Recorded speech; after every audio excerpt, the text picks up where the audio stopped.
Man are getting scratched, man are getting bitten, man are getting drop kicked, man are getting clothesline. Welcome to Agents of Screen, the first and the only place for movie reviews live at the cinema. I am your boy Miles, aka the Ball Beyonce, and we are here for my spoiler-free review for Godzilla vs. Kong. This film acts as a sequel both to Godzilla King of Monsters and Kong Skull Island. It is directed by Adam Wingard and stars Millie Bobby Brown, Alexander Skarsgård and Brian Tyree Henry. And of course I'm going to let you know what I liked, what I didn't like, if you should see this movie, and my score out of 10. Make sure you like, share and subscribe, but let us get into this review. Off the bat, what I will say, the director did not lie. There is a clear winner in this film, Godzilla vs. Kong. Who won? You'll need to see it for yourself, but there's a clear winner. At a point in the film, you're just looking at him like, I know, right? You took that L in it, I punched you up in it. You hear that? That's the internal organs bleeding. It's done, like, allow it.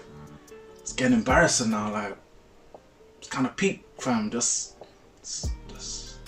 stop. But I'm gonna start with the positives. Speaking of Godzilla and King Kong, they are easily the best part of the film. From a CGI standpoint, it's a spectacle. You know, usually in a lot of CGI heavy films, it takes place in the dark, it's very blurry, but this is in a daylight. You can really appreciate the details. They put a lot of time, care and effort into the CGI, so I appreciated that. And also from the standpoint of the action, the fights, it was explosive to say the least. There was Hadoukens, Hadouken, sure you can, 10-hit combos, all of that. Man are getting scratched, man are getting bitten, man are getting drop kicked, man are getting clothesline.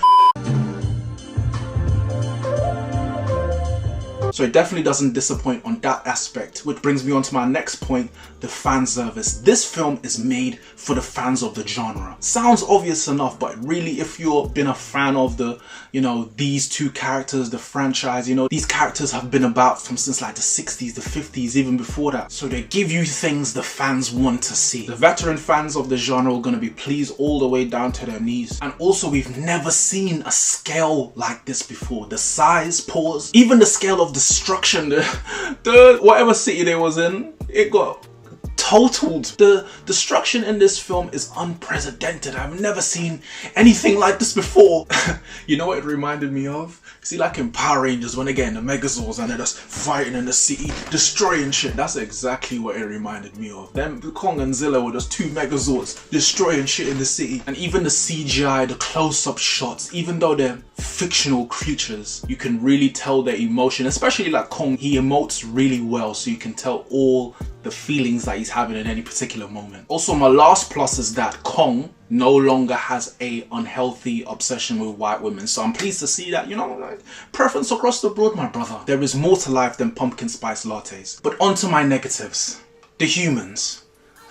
I will say the balance is better than any Monsterverse movie that they've done thus far in terms of balancing the monsters with the humans, in terms of screen time. That being said, anytime they were on the screen, it felt like they were in the way. Anytime they were on screen, I wanted them to get off. The humans are still dumb, they make a lot of dumb decisions. The dialogue is corny and it's dumb. Like, oh my god, these missiles don't work against Godzilla. No, bro! This is the first time you ever seen Godzilla in your life? None of them are really likable, and I don't care about any human in the movie, except for the little girl who can communicate with Kong. It's so strange, it's like, for neither blood nor money, in any of these films, they can't seem to make you care about these human characters, and I don't think it's impossible. It's just the things that they give them to do.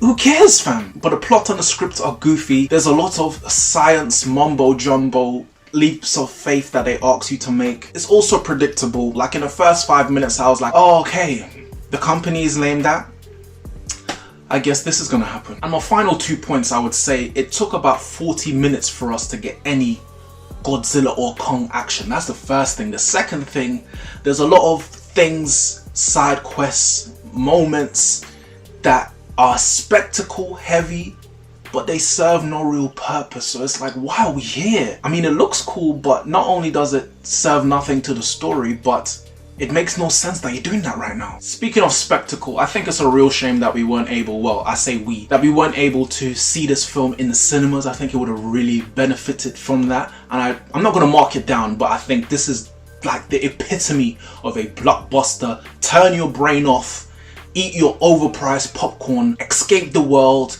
for an hour and a half type of film. So should you watch this film? If you are a fan of the genre and you're able to turn your brain off and seeing Kong and Godzilla fight is enough for you, most definitely watch it. If not, don't worry, the YouTube will drop the fight clips in 4K very soon. I can see it right now.